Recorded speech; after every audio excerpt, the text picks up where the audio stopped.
All right, welcome to this episode of the Burnout Expert Podcast. I am really excited about today's episode. This is an individual who I totally geek out on the science behind burnout with, which I can rarely do. And we also have this commonality with first responder world. So who I am speaking with today is Arjuna George.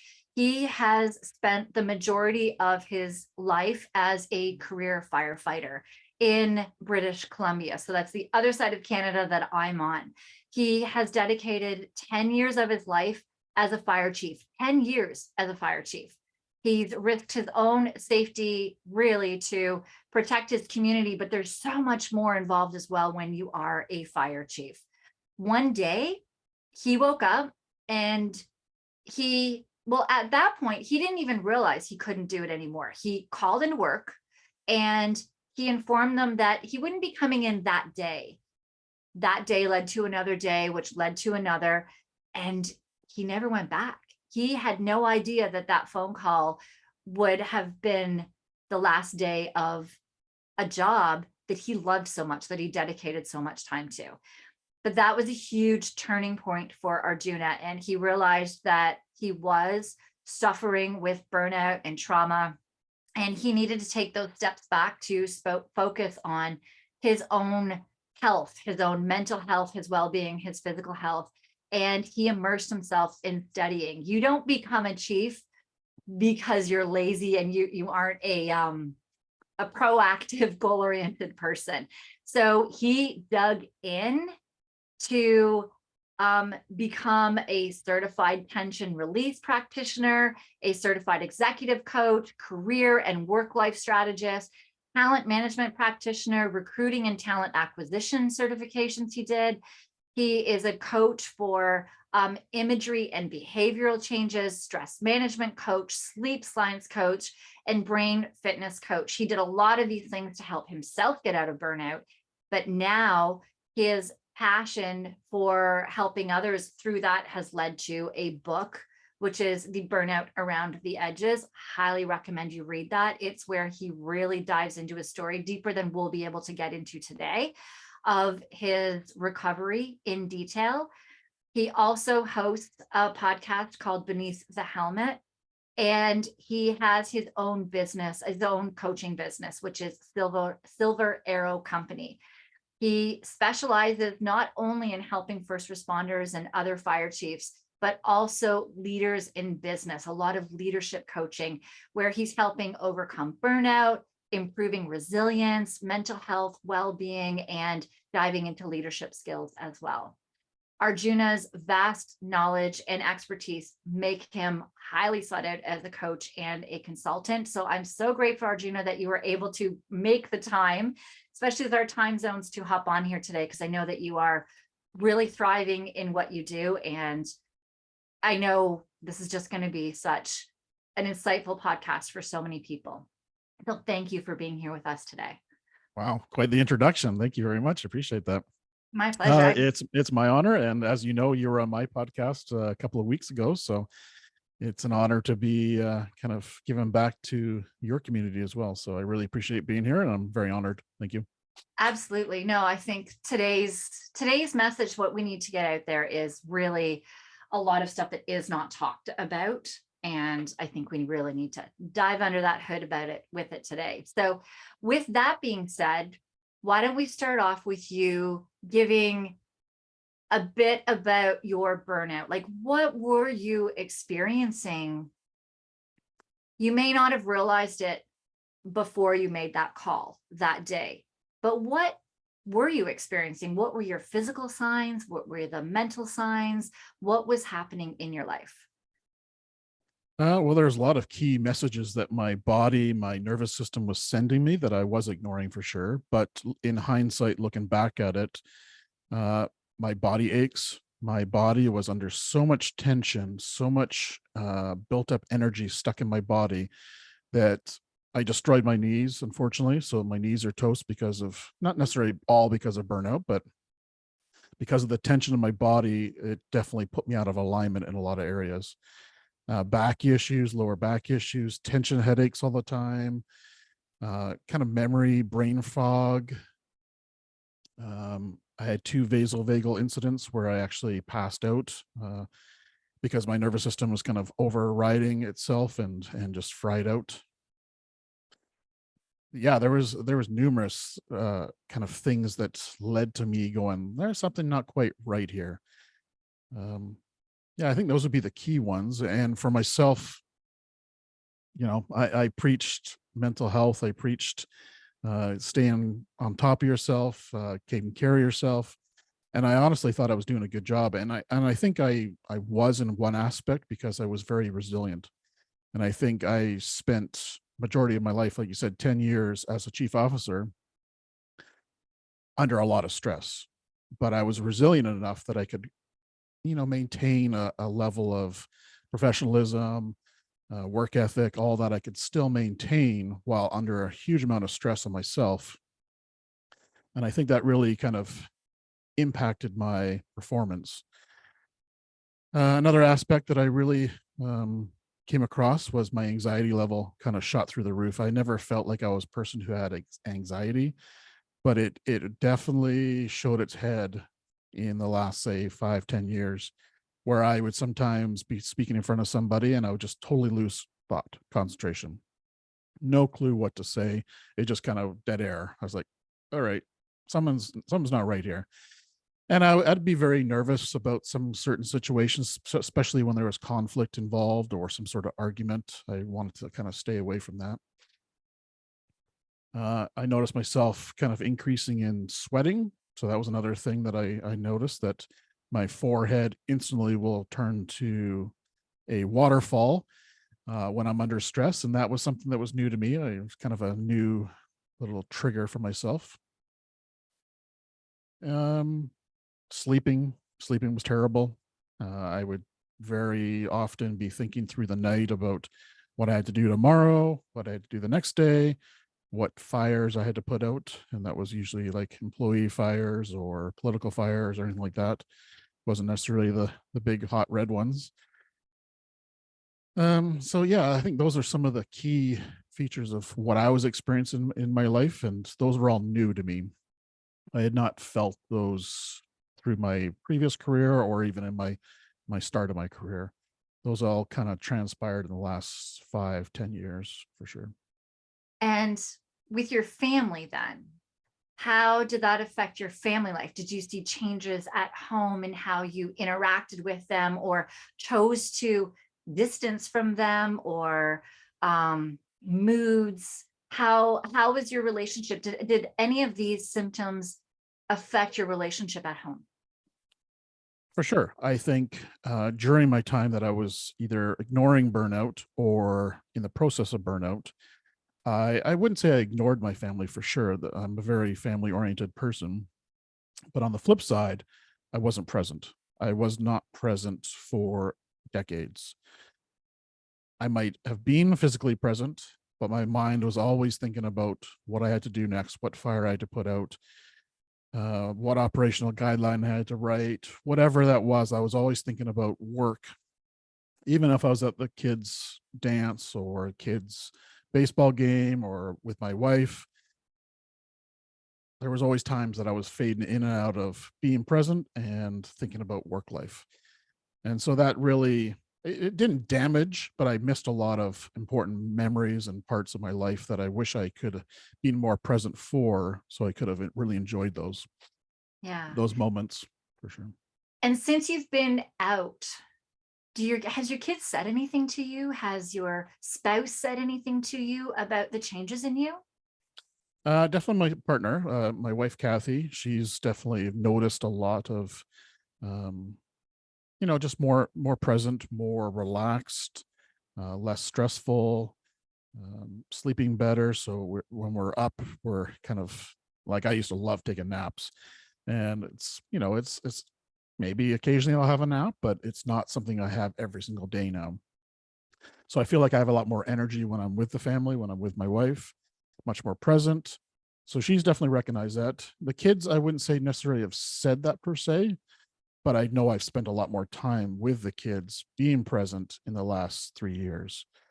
playing games. Something that I never did as a fire chief was play games after hours with my family. Um, Games to me always felt like that was a chore, and I should be doing something. I should be working. I shouldn't be playing. I should be working. Yeah. So that mindset of myself was never to turn off. It was always to stay on, and playing a game or watching even a TV show seemed like a waste of time. But now I have a different mindset where that time is not necessarily watching a TV show or playing a game, it's spending time with my family. And that's the key message that I've kind of given myself, is the freedom to sit down and play a card game, play a board game, watch a silly TV show, because it's just a way for us to bond as a family, um, socialize, relax, instead of always being on. Yeah. And so you're saying socialize and relax as well. And I do see this quite often when people are in burnout, first responders, non-first responders, even, where we tend to decrease our socializing. It becomes so much brain power unless it has a function, or unless it's like, okay, I'm going to socialize for work. Mhm. But we tend to decrease and burn out our hobbies, things that we like to do, or just going out and hanging out with some friends.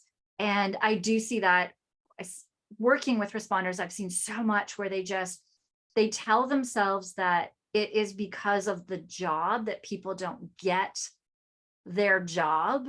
But we also see this in business and in leaders, where people don't understand the things they're doing in their job, because that's all that they get in this fight or flight mode, where that's all that they feel the world revolves around, if that makes sense. That's their world, their bubble, because as you said, they're not sitting with their families, they're not playing these games, they're not doing these other things outside of what they deem as being the priorities, which are work and getting the work done, thinking about work, doing overtime, extra shifts, going in, doing all that extra work, that we tend to really skew our perception to what we need it to be instead of what it really is. Mm-hmm. That makes Well, sense. yeah. Well, for myself, I was an avid fly fisherman. I kind of went out almost every weekend, quite often every night. I would have a little belly boat and go out in the lakes and fly fish for trout. Even take the kids occasionally. That went away. That went away probably when I became maybe a captain or an assistant chief. My hobby of photography went away. I was an avid photographer. Potentially could have even done that as a career. Wildlife, sports photography. I loved it. And my camera is covered in dust at the moment, and still not picked up. And I don't think that's necessarily a hobby that I might join again one day, but I have a totally different kind of interest set now that I did 10 years ago. I still love photography, but it's kind of changed, and technology's changed, and our cell phones are equally as good as some of the cameras that were around 10 years ago. But I agree. I left all that behind and focused on work. And that was my full-time job, was work. So you said when you went to captain and then went to fire, so promoting through the ranks, Mhm. promoting in business, promoting through jobs. As you promoted up, now looking back, what do you think would have happened had you, would work have crumbled? Would you not have been able to be as good at your job had you separated some of your work time and your social family time? Most likely not. In hindsight, if I had dedicated time to be my own personal self outside of fire and have an extra life outside of fire, I feel I probably would have been maybe even better as a Ah, fire chief, how? because I would have more energy. I'd have more concentration. I would be relaxed after the weekend instead of coming back, pretty much working 7 days a week, coming back in work mode that I was already in work mode on the weekend.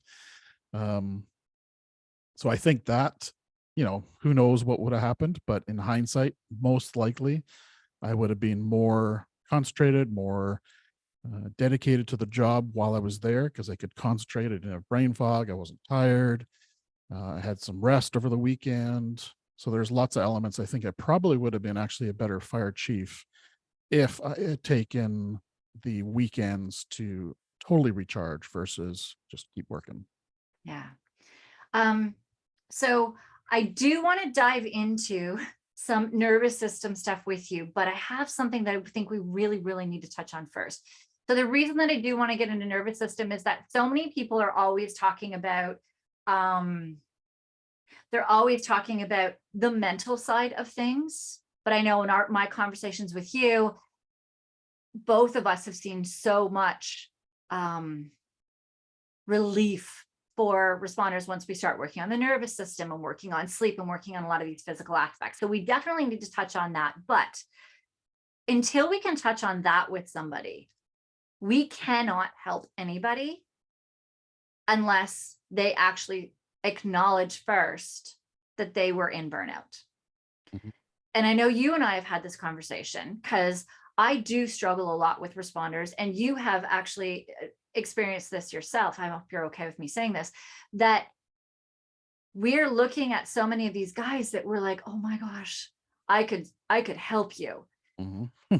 But they spend so much time in service, always putting everybody else first. And as you said, you push through all the time. It's what you did as your job, that I asked you for some help and guidance, hoping to help me with my clients as well, and being like, what could somebody have said to you before that day that you called in that would have gotten you to start working on your sleep sooner, gotten you to start working on your nervous system sooner? And do you remember your answer to me? No, I don't. Your answer was nothing. You said people tried. You Oh said there yeah. were people Oh that yeah. were, Yeah. Yes. that you were going to end up with a heart attack. They were telling you health issues were going to start. They were telling you needed to start reaching out and get help. I don't know how many years prior to the day that you walked off, but you said people were, and there was nothing that they could have said to you. Yeah, that was probably a good 5-7 years prior to me leaving. I started hearing those comments from my firefighters, my officers, mostly my officers, because they were closer to me and kind of felt that, they weren't necessarily talking to the chief from a firefighter level about his own mental health.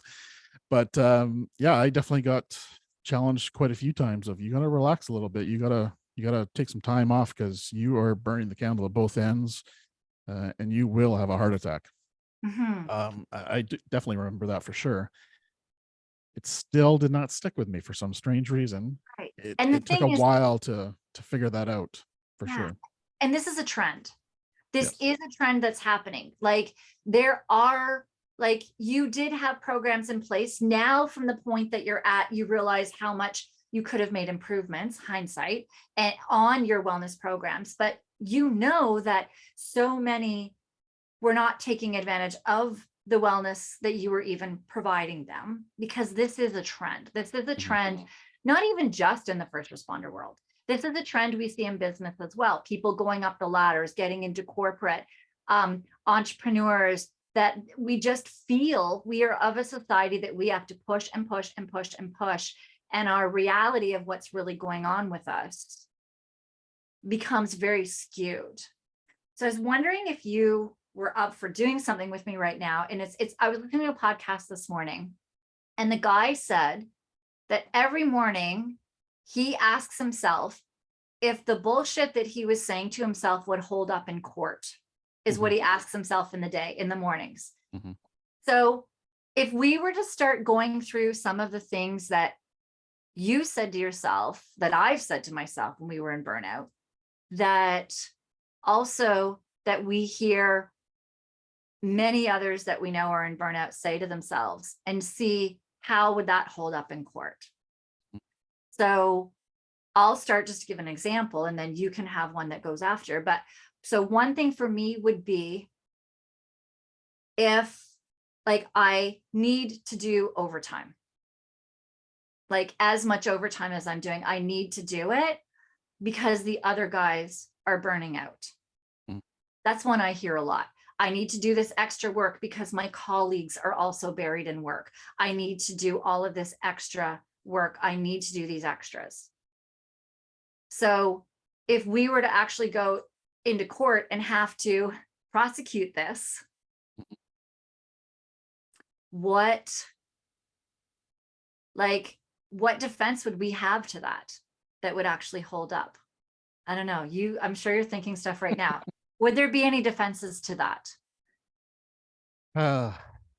It would be light. It would be light, that's for sure. Mhm. Really, there's a bigger problem if people are burning out from overtime. So that's a totally different subject and totally different There's, podcast. But there's a system problem with that. Overtime's not meant to be used every single day. It's meant to be used in special occasions when it's needed. It's not meant to be an everyday occurrence. But there's so many things I could think of that I told myself that, one of the biggest keys that I told myself is the whole organization, the whole island, the whole community, their safety is on my shoulders. mm-hmm.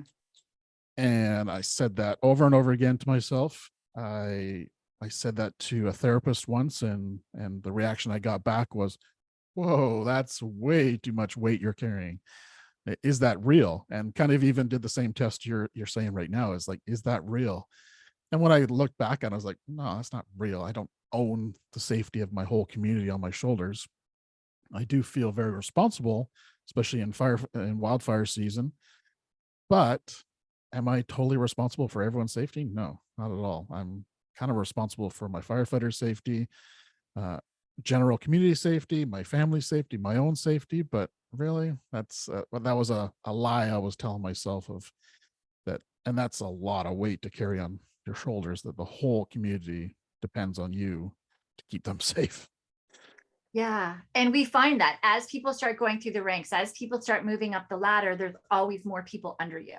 Mhm. And there's more pressure as well and responsibility for them that does put more stress on your plate. But it's how you decide how you're going to handle that. And so, yeah, if we're coming up with other ones as well, when it comes to burnout, there are the pressures that people are putting on themselves, saying what they have to do, saying how they had to act. But one thing as well is that for those feeling the blame from superiors as well. Mhm. You may have the further higher up that you do go up the chain, they have more stressors even on their shoulders. That the burnout and stuff, they're more and more of a fight or flight state. And they have more pressures from above as well. That if they're getting mad at somebody, if you feel like your lead, fire's ranking is all different, police and all that as well. So you're saying like your captain, if your captain is always harping on you about something, quite often people internalize it and think, oh, they think I'm doing a bad job. They think this is all about me. And if we were to hold that up in court, because a lot of people do talk about the negative work environment in a lot of services. Mhm. And if we stop and actually go, would that hold up in court that they are as mean to me as I'm thinking that they are? In court, we could actually start finding out that they are grumpy and struggling to focus, struggling to have conversations, struggling to keep their crap together. That it is nothing personal at all on their team, that when their team thinks that it is on them, that it's not a personal thing on them. Yeah, I would say most employee fires or conflicts at work is probably the underground root cause is some sort of stressor that they're under. They're in fight or flight mode. They're burning out, whatever that is. Probably one of the root causes to them exploding or having an argument is the stress they're having at home, at work, whatever that looks like. Yeah. Yeah, for sure. That's a major trigger for sure. Yeah. And another thing as well that I have heard through the years as well is where there is somebody that may not be technically, they think, pulling their weight, that it's somebody who is not doing their reports up to where they should be, where somebody is maybe napping more. So I did know of somebody at Fire that they would say, our chief is just always napping, or our captain. It was somebody pretty high ranking that they were talking about. They're so lazy. And I started asking them more symptoms, diving into more symptoms and thinking like, okay, you spend a lot of time with them. Like, what did they used to be like? Mm-hmm. And where are they now? Have you seen changes in their in how much sleep they need now? Are they snoring a lot when they're sleeping as well? Are they more short fused? If their reports are getting more scattered, like, is this possible that they're burning out more instead of being lazy? For sure. Yeah. And looking back at a lot of my, challenges I've had over the times with employees, I can really pinpoint it back to them being not in the healthiest mindset, their well-being, their mental health, not in top shape, creating these turmoils, these arguments, these blow-ups. Yeah. And it comes down to change of character. So as a chief, you're always kind of monitoring your people. And when you can see a change in somebody, such as their sleep patterns or their short fuse or like that, it's probably stress reduced, right? Or stress induced, I should say. Right. And that's the thing. If we start looking at the earlier signs, Mm-hmm. so earlier signs being like their sleep decreases, they're struggling to fall asleep, or they're waking up mid-sleep frequently, or they are sleeping tons, but they're waking up not recharged. That is one of the earlier symptoms. Yep. Others, I'll give you, what are other earlier symptoms that we can be looking for in anybody that is under us and ourselves to see if our stress system is starting to give us signs? Well, I would say, yeah, sleep is definitely one. I would say short fuse, kind of real change in temperament, like where they can kind of explode at a moment's notice. Maybe memory loss or being late where they weren't being late before, or change in behavior for sure. So they used to be happy, now they're kind of always grumpy, or most of the time it would be a negative result. It wouldn't necessarily be a positive change. It'd most likely be a negative change. So they're once a happy firefighter, and now for the last month they've been kind of disgruntled, sad, angry. Anger would be a big one. That would be an emotion that I would see come up for sure. Working out, decreasing their workouts. Oh yeah, yeah, That's a huge one. yep, yeah. Going from a fairly fit person, I think it's all change of behavior. Really, that's what you'll see. It'll either be physical behavior, mental behavior, but it's going to be a change in behavior. And once again, knowing your people, that's where it's so key. It's not just knowing them on what skills they can do, it's knowing them as a person. So as a person, this person used to show up like this, and now they're showing up like that. That is your key to maybe check in with them, talk to them, support them, provide them guidance, just check in with them.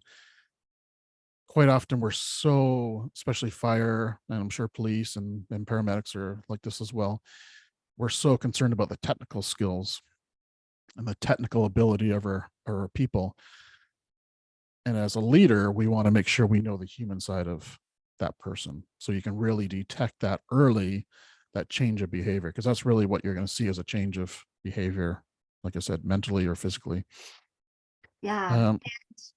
So that does stream in. So where does the nervous system come into this? How does the nervous system affect somebody? How does the nervous system affect a lot of the symptoms that you just said? And why would the nervous system be affected? That was a lot of questions. Sorry. Well, the nervous system is a beast that I have kind of grown to love. I'm no expert in the nervous system by any means, but for myself, what I found when my nervous system was kind of on the fritz was definitely a lot of tension in the body. So the nervous system was creating a lot of tension, just felt under attack all the time, never felt at ease. And I think that's, when I was talking to my therapist as well, they asked me what I want to feel when I'm all better. And I just said, I want to feel ease, Yeah. because my body did not feel like it was in ease. The nervous system really affects the sleep.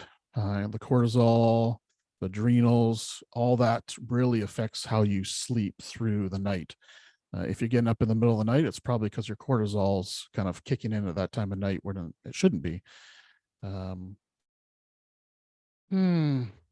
the nervous system for myself, the vasovagal syncopete episode was basically my nervous system saying, enough's enough. You are in fight or flight. You're adding more pressure to yourself right in this moment. We're basically going to turn you off. And that's essentially what happened. Is my nervous system said, enough's enough.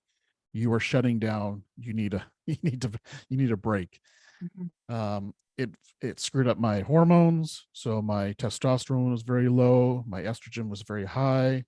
My cortisol was out of whack. My curve through the day was basically around 2 or 3 in the afternoon. I had zero energy, and my cortisol level was just depleted. And that's why I seemed to have naps in the afternoon, because that was the only way I could function, was around 2 or 3 in the afternoon. And now occasionally I do that, but it's not a regular routine that I have an afternoon nap. And I guarantee that happened all the time when I was at home, and when I was at work, I had to work through that. So I can guarantee in those, those remaining hours of the day from 2 o'clock till 5, 6 o'clock at night, or sometimes even till 10 o'clock at night, I was not performing well. I was a zombie showing up as the chief. I was not myself. I was not high performing. And even if I had a little cat nap in my office or something like that, still didn't do the job. So yeah, the hormones, sleep, nervous system, tension. I think those would be the key ones for myself that I really identified. Yeah. And we need people to understand that there is the mental side to things. There's traumas that you do experience as a first responder. Absolutely. But there's so much talk about talk therapy for traumas, which hands down, there's research out there that shows the benefits for it. But for your experience with that, it's a lot about getting this nervous system. If we can't get this nervous system regulated, then these traumas still sit in our body, even if we've talked them out. Yes. And so I guess for the audience too, just a quick and dirty of your nervous system is it's like a muscle. So the more you're working it, quicker it gets, stronger it reacts. So your stress nerve, through so much of when you're always on, what we talked about before, just always feeling like you have to be pushing, being on, you're in a stress nerve. Mm-hmm. It doesn't matter if you're on a high priority call or if you're filling out paperwork. If you feel that you have to push and you have to go with this, your stress nerve is kicking in, and it starts to overpower so much that resting nerve. And so when it kicks in, it's just kicking in all of the time, which is where all the hormones get flowing out and doing all of that. So when your testosterone was your testosterone was converting into estrogen, so were you really teary? Did things? I would say I wasn't really teary. No, I've heard that as a possible kind of symptom or reaction from that, but I definitely felt more fragile. I guess I would put it that way.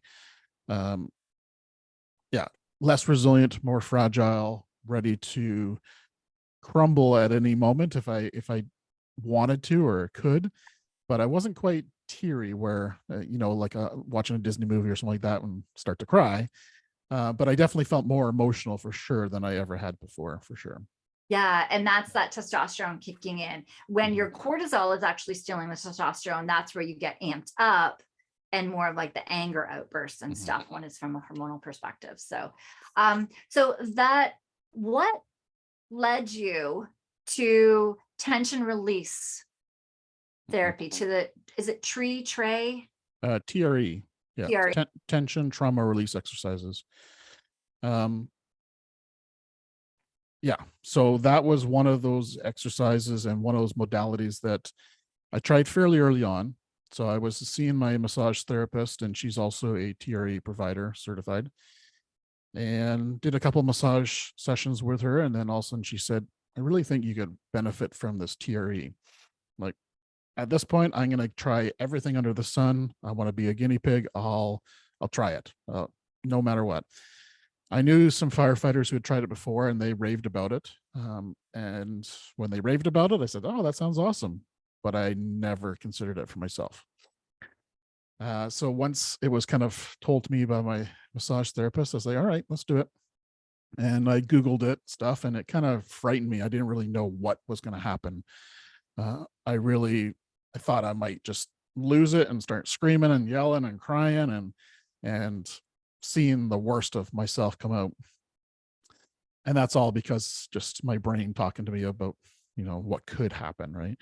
The anxiety kicking in. But when I started doing it, it changed my life, 100% guaranteed.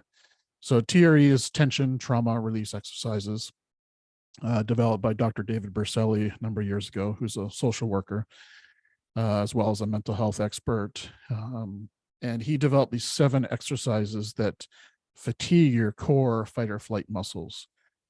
So right from your ankles to your lower back. And what this does is it really targets your psoas muscle. Your psoas muscle is part of your hip flexors, and it's the muscle that actually joins your upper and lower part of your body together. And that muscle is used a lot for flexing, such as running away from danger.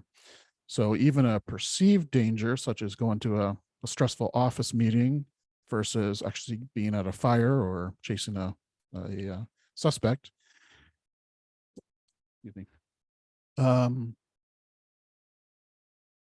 that muscle would actually tense up, even if it was perceived stress and threat in your body. So that psoas muscle gets tighter and tighter and tighter, causes different things such as knee issues, lower back issues, posture issues. And many people say, there's no scientific evidence, but there's a lot of people say that this muscle also stores trauma and stores emotion. So these 7 exercises go through and they fatigue it. And the exercises are very easy, almost like a yoga pose, stretch. And they fatigue those core big muscles, especially the big quads and hams, to a point where they are stressed to a degree where they want to shake and tremor. And this is an innate reaction that we have in our bodies. We are actually meant as humans to shake. We've kind of cultured it out of us that it's acceptable to shake in public. And so that's why Dr. David Berselli developed this, was to be able to have a safe area, a safe process to shake and release that stored stress and trauma within our bodies. So when you do the exercises, yep. That, just to give an example for people too, when we see in the forest, we see a deer, or like a deer gets scared, they run away and then they do a shake, or a rabbit, and you'll see they do that shake. That's them actually releasing their cortisol. Yeah. And as you're saying, as humans, we don't do that. So we're building up the cortisol. We don't have that shake to release it. Yes. Mm-hmm. And fitness could do similar things, like going out and working out of the gym. But this really targets different parts of your body, the psoas muscle particularly, where it will shake out that trauma. And just like you said with the animals, the kind of example we give is the gazelle getting chased by a lion. Mm-hmm. The gazelle, there's 2 outcomes. It gets killed by the lion and that's dinner, or it escapes into the bush and it'll shake. And another expert in this field, Peter Levine, who does a lot of somatic body work, he also talks about there's no evidence of any animals in the wild who have PTSD, which is a bold statement, because they shake off that trauma. They shake it off. And when that gazelle stands up, it's like nothing ever happened. It just goes back out grazing again until another another incident occurs. And so our bodies, when we have that stress in our bodies and we don't shake it out or work it out somehow, it's stored energy in our body. And that's how I kind of perceive it, as energy, for people to understand in a real easy way. And so when you have these stressful conversations, these stressful occurrences, maybe some trauma in there as well, if you don't release that, that's just stored energy in your body. And so the shaking will actually release that. And there's usually two outcomes after the shake. It's people feel super, super relaxed, kind of euphoric, very, very relaxed. And then the other one is actually could be very energized in a good way.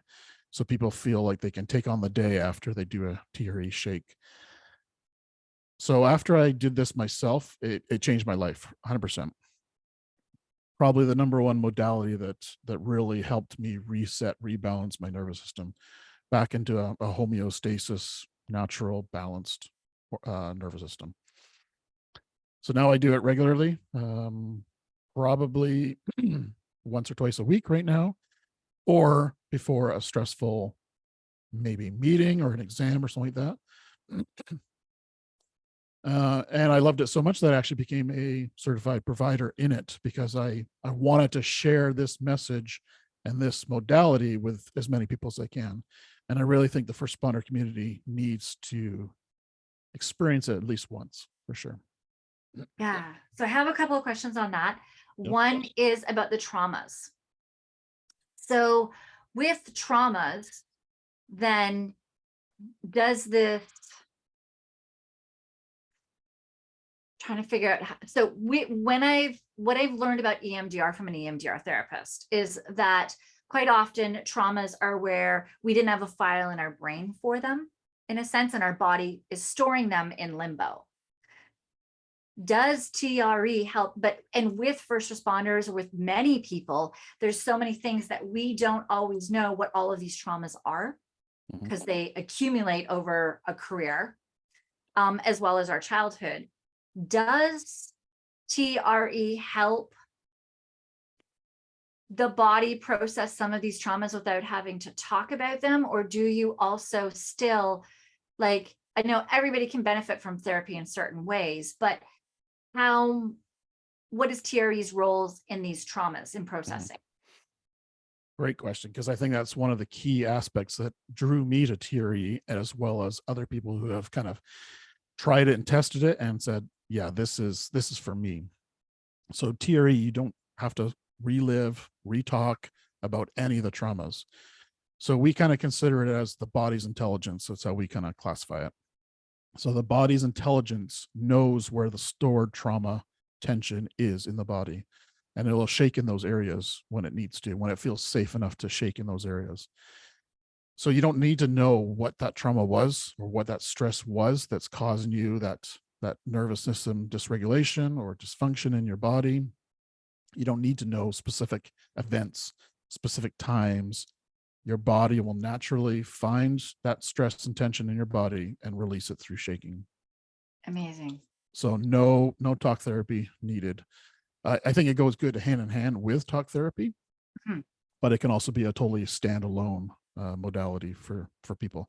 And one of the biggest keys to TRE that I feel is it's accessible by anyone in the world, with people with disabilities. So if you're in a wheelchair or bedridden, you can still do these exercises. From kids to adults to seniors, you can do these exercises. And you do this online as well. Doesn't have to be in person. No, you can do it online through Zoom, which we found amazing results being able to do it online. And I think the key there is people feel safe because they can do it in their own home. Yeah. And it's kind of a vulnerable, unique experience. So doing it online in your own house, your own comfort of your bedroom or wherever that is, it just gives people just a little bit increased sense of safety that allows them to really relax into the moment and enjoy the experience. What I was going to say with the TRE also is it's a self-care tool. So once you learn to master the self-regulation component of it and the exercises, this is a tool that you have for the rest of your life. Yeah. So you don't need a practitioner to support you after that fact. So once you've kind of mastered those skills, which usually takes 3 to 6 kind of sessions, some people shorter, some people longer, some people want a provider with them the whole duration to support them. But usually it's around 3 or 6, and then it's a self-care tool that you have in your back pocket for the rest of your life. So Amazing.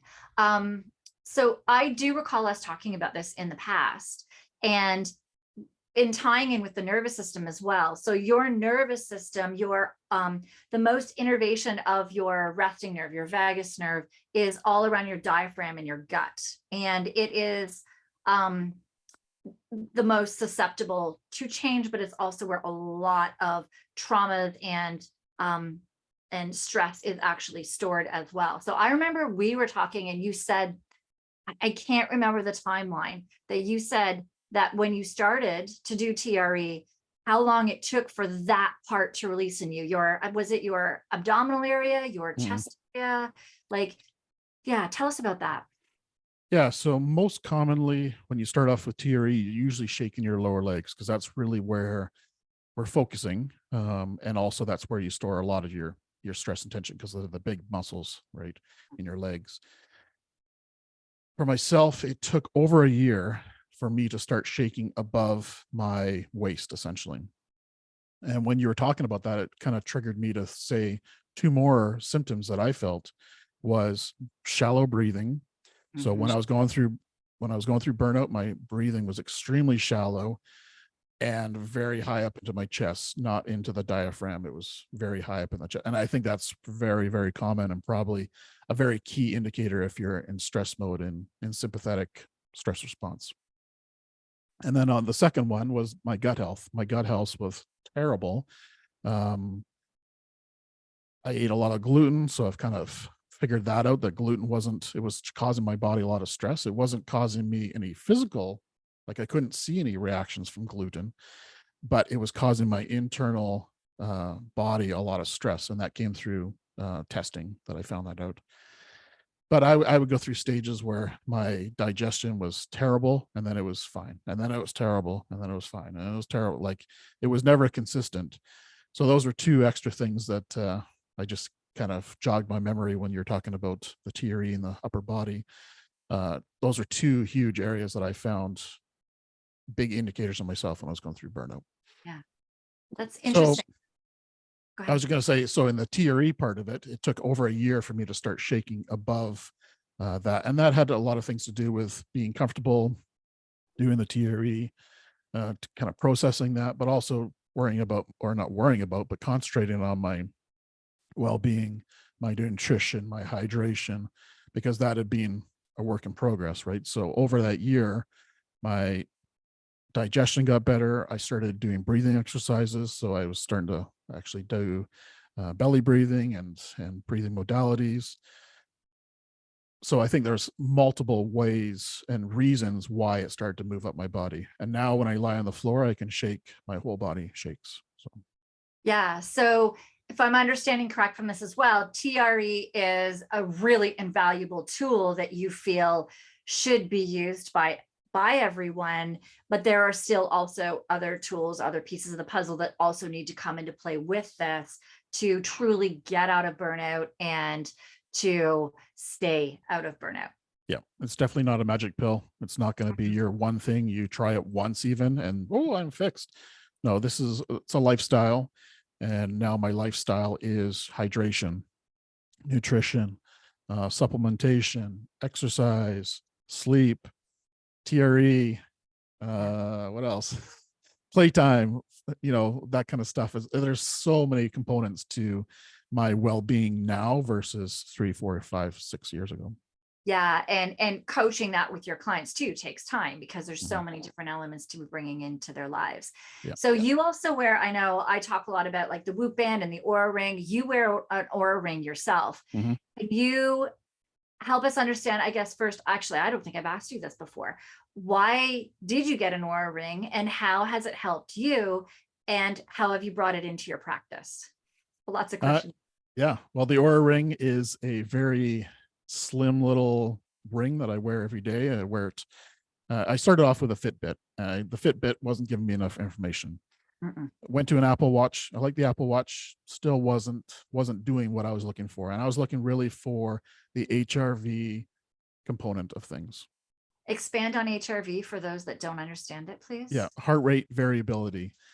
So heart rate variability, once again, I'm not an expert in this, but it basically is tracking your stress response with your heart. And so for myself, tracking that component allows me to know if I'm in a stress state or not, and if my body's actually in a good state of wellness. So the reason I got it was a sleep tracker, HRV. It also does pulse, which is interesting for when you're doing exercise, that kind of stuff. And one real key feature that I liked on it is it gives you a readiness score every day. So essentially, when I wake up in the morning, one of the first things I do after I've kind of, had my water, which is first priority, when I go onto my phone is actually kind of sync my ring to that. So the nice thing with a lot of people don't like devices that constantly sync for those, the interruption of the, I don't know if it's radio waves or whatever that is, but nice thing with this is it only syncs when you tell it to sync with your phone. So it's not constantly sending messages from the ring. EMFs, maybe that's what that would be. So when you sync that in the morning, it tells me how I slept that night. It will tell me everything I need to know about my deep sleep, my REM sleep. It will tell me my sleep score so I can keep track of that. It will give me my HRV, which unfortunately is still much lower, but every week it seems to be creeping up a little bit. Amazing. So I'm trying to 27 right now, and it was 22 for the longest time. And for HRV, you want to have a higher number, and 22 is pretty dismal and not great. I see that a lot in responders, though. I see 20 in many of my responders. Yeah. Yes. So it's still work in progress. Obviously, the burnout and stress and trauma and everything in my body is still processing. I'm not out of burnout. This will be a lifestyle adaptation for myself forever. And then the final thing that I look at is my readiness score. And the readiness score is probably my biggest kind of key indicator of how I'm doing, because it takes in a whole bunch of different variables and gives you a score of how you are showing up that day. It will look at body temperature. So this will keep track of your body temperature, your pulse rate, your HRV, your sleeping, everything. It puts it all into a readiness score and gives you an idea of, are you ready to take on the day, or do you need some rest and relaxation? And sometimes they'll even say you should not do anything today. You should go into rest mode and just relax and do something joyful and fun. Some days will say you are ready to go and take on the day. You're in prime condition to be active today. And I know as a firefighter that would help me, because I got this ring in my burnout process post leaving the fire service. I think if I had this while I was in the fire service, it would give me a key indicator when I woke up in the morning, how I should kind of show up at work. Should I show up and take it a little bit easy in some aspects? Or is my body and my mental state, my nervous system ready for the day? Because maybe there's opportunities where you can maybe take a nap in the afternoon or anything if your readiness score is not great. So it just gives you real good information. And I kind of call it body intelligence. It gives you some good information about your body in a simple format that you don't have to be a neuroscientist or anything like that to understand it. It gives you a number and it tells you a little blurb about how your body is right now. So yeah, I definitely highly recommend the Aura Ring. I think it's slim, it's sleek, it's it's very small, and you can put it under gloves. They are heat resistant, so you can put under a fire glove. Ooh, I didn't know that. Okay. So that's a nice component.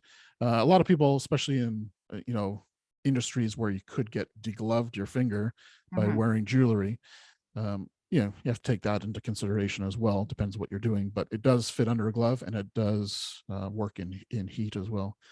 There's some fire departments in the States that have administered this to all their firefighters. They all wear it. And it gives them, once again, that readiness score in the morning. It's like they can maybe even have a morning check-in and say, how's everyone's, readiness looking? Yeah. And that will give you some more information about your key team players, right? Maybe Joe is your all-star most days and Joe needs a rest today. Yeah. Because his readiness score, and that could be maybe a cold's coming on, maybe a flu's coming on. During COVID, the NBA, the military, and some fire services were using the Aura Ring to determine if they had COVID or not, or getting the symptoms of COVID because their body temperature was changing, even a couple degrees. It was pretty amazing to hear that they were using They were this technology. even showing with the rings that the respiratory rate in 20% of COVID patients spiked before any symptoms, before even temperature spiked. And we watched that at home too. And it was phenomenal. Like, so I have the Whoop and the Aura. So the Whoop also is PGA and the golf and football and all that as well. And it's fascinating that they were able to catch some people before they were even symptomatic in order to prevent it from spreading. I know that happened in the PGA on one of their tours, but it was fascinating. If you did have COVID and you wear one of these, you go back to when you had it and you look at your respiratory rates, you're like, wow, like that was huge. That's my dream as well, is honestly, I feel that if more services, if more businesses provided either an Aura Ring or a Whoop band to their employees, and they didn't even look at the information, just their employee looking at the information, they can start making smarter decisions. So when you first start getting into any position, any job, fire, any first responders, any business leadership jobs, you start seeing how much the mental stress of that job puts on you. You can start seeing what the hours put on you. You can start see when you're working really late at night, how that affects your productivity the next day or your readiness scores the next day.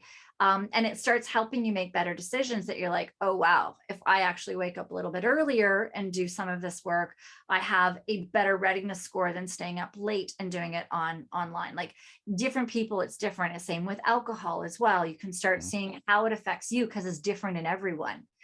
And, or even with fire, I had a guy who he was 24 on, 24 off, 3 in a row of that, and then his days off. And his readiness scores would go down on his days of working. But the thing was, his second day off, it was even worse. And that got us diving into, what are you doing on your first day off? And he had so much family guilt of his wife had been doing those 24s with their young daughter all the time, that he felt, okay, I need to not nap as soon as I get home from a 24, even if I didn't sleep at all for 24 hours, even if it was a busy shift. And he didn't sleep at all. And he thought he had to get all of his to-do list done, the whole entire list done that day, and take care of his daughter at the same time. And once he started dialing that back, giving himself a nap as well, doing less on his to-do list and chilling with what he did with his daughter. It wasn't like full out, hey, let's go run around. It was a little more chilled. He found his readiness scores were way better the next day than he actually got more done. And his scores were higher going into his next block of shifts. And that's the thing, is we are so good at fooling ourselves. That's where that question of would this hold up in court is a really good question with the objective or subjective. That's the subjective, but really looking at the objective data too and seeing, okay, like I'm thinking 4 to 6 hours of sleep is good, but my stats are literally showing me that they're not. Like that is one of the things. So many feel that 4 to 6 hours is okay. Yeah. And without that technology, you're just guessing, right? Right. So technology really gives you that argument for that court to say, yes, this is why. Right. So, yeah.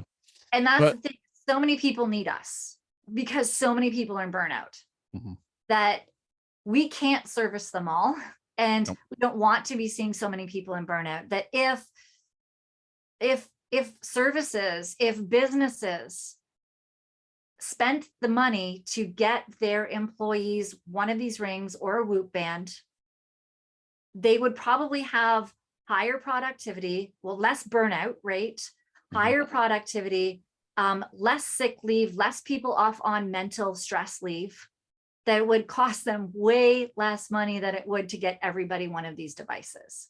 For sure. Just with people making their own little changes. And then we can then work on the ones that are really, truly in need of that guidance, because they're already so deep in burnout that they need that help to get out. Yeah, ditto for sure, 100%. I think for myself, I really don't want to be working with people who are burning out. I want to work with people to prevent burnout. That's my goal. Obviously I want to work with people who need the support, but my end goal would be to actually stop people from burning out and prevent that Yeah. through awareness, through education, through technology. Yeah. That's my goal, is to lower those numbers. Like in the fire service, the best fire is the one that never happened. Yes. The one that we prevented. So absolutely. Yeah. Well said. Yeah. And that's it, is if like the clients that do come to me and say, okay, I've got a ring or I've got a Whoop band and I've been doing all of these things and I've got my sleep stats up to here and I've got my, readiness score to here, or my HRV to here, and I'm stuck. That's when I can like really come in and help them like get that extra, like get feedback, right? Yep. If they're already putting in the steps, or somebody who's completely like, what steps do I take?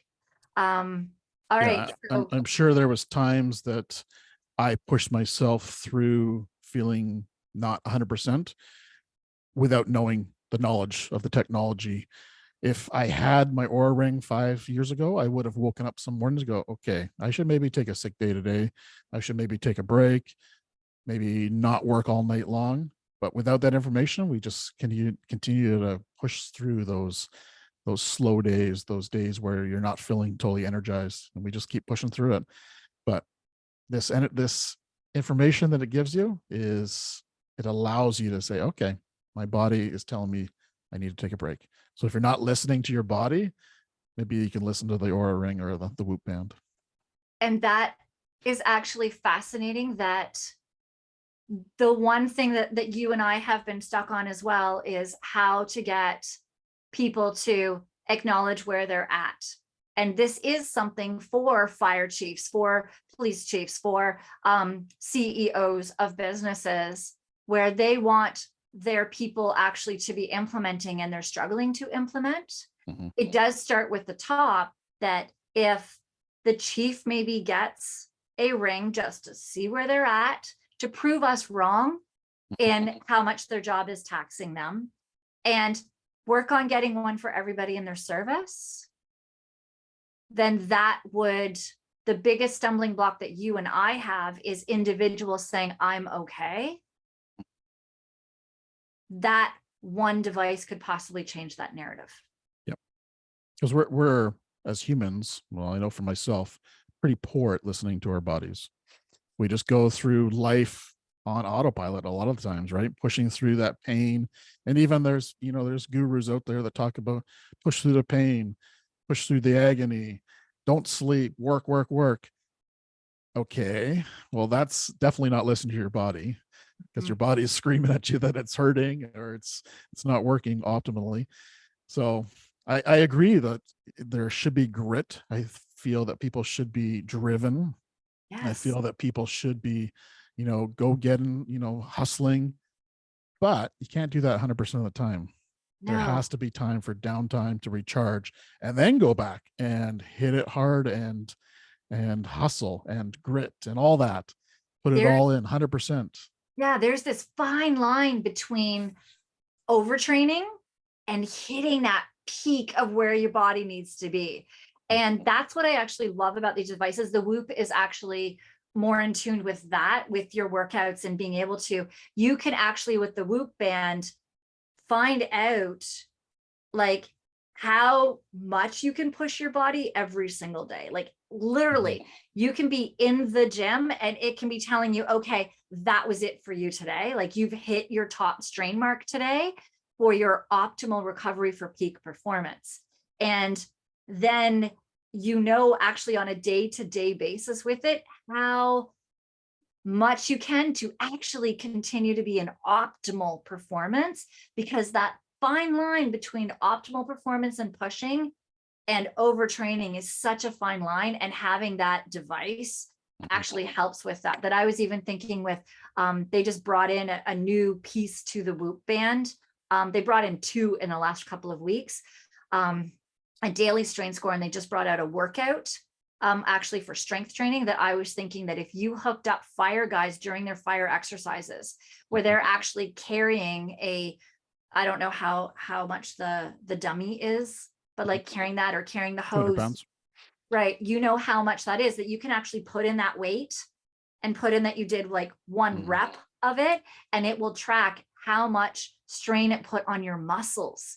So you can actually start seeing, and it will track through your career how much stress you've actually put on your muscles, so that you know, and it'll and with each individual exercise, so you can track even the difference between your fire training exercises and, you know, say you're doing CrossFit or hitting the gym, and it will track each individual exercise and how much strain that it's putting on your muscles and your load, and you start seeing how you can handle that, how your body, like you can start seeing if something, the same exercise is putting way more strain on your body, then you know, oh crap, I'm getting into overtraining. I need to just work a little bit so that I can get back to the way that I was able to handle that before. That this technology is really building things in that with phenomenal things that we can start doing with these first responders, with these fire guys, to really make sure that they are all in that optimal peak performance throughout their career. Yeah, you brought up a good point, because a lot of the time in the fire service, and I'm sure other first responder agencies, we exercise on shift. So we're exercising on shift, and sometimes without the technology, we might be pushing ourselves too much and pushing ourselves over that line, right? So when you're exercising on shift and your Whoop band or your Aura ring says, you should maybe calm it down a little bit today, or your readiness score is not great, then maybe you skip that because you want to be 100% for when that alarm goes off and you need to rescue somebody, versus being spent by exercising and then hoping that you can be an elite optimal firefighter at the end, right? So yeah, it's a good point.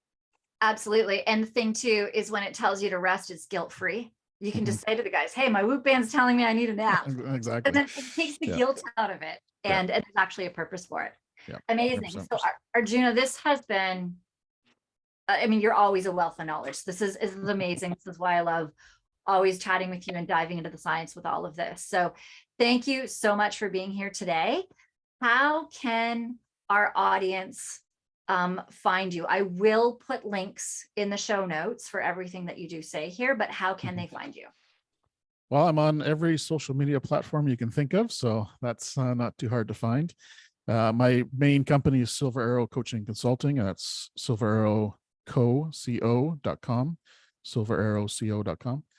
And then also for the TRE section, I have TRE Fire, so TREFIRE.com, and that's my kind of dedicated page to the TRE aspect of my serving. So yeah, if anyone wants to reach out, definitely that's the easiest way. And then my book is BurntAroundTheEdges.com, can also be purchased there, as well as through Amazon, Google, or Apple Books. And the podcast. The podcast, yes. I got so many different websites now. Beneaththehelmet.ca, and we're on episode number 5 right now, which is the end of April right now is where we are. We got guests from all across North America, and we have a whole season kind of lined up for different guests. And the whole aspect of Beneath the Helmet is to have a very holistic look at being a first responder or a firefighter. So mind, body, and spirit of being a healthy, elite firefighter. And you were on there as well, so make sure you check out that episode. Amazing. Yes. So all of those links will be in our show notes. So just scroll down in the show notes right now and you can go on to whichever link you would like. Definitely follow Arjuna, listen to his podcast for sure. And make sure that you do give him a shout out on things to really help with all of his social media and get the word out, share his posts. The world really needs to know the more about what Arjuna is doing. So I appreciate that. thank you very much. For myself, you can go to burnoutexpert.ca and find out all of my social links. You can get onto my mailing list, and you can also go to 911lifestyle.com, where you can find all of my work that I do with first responders. Thank you very much, and we will see you in the next episode. Keep up the good work, Andy. Thank you. Thanks.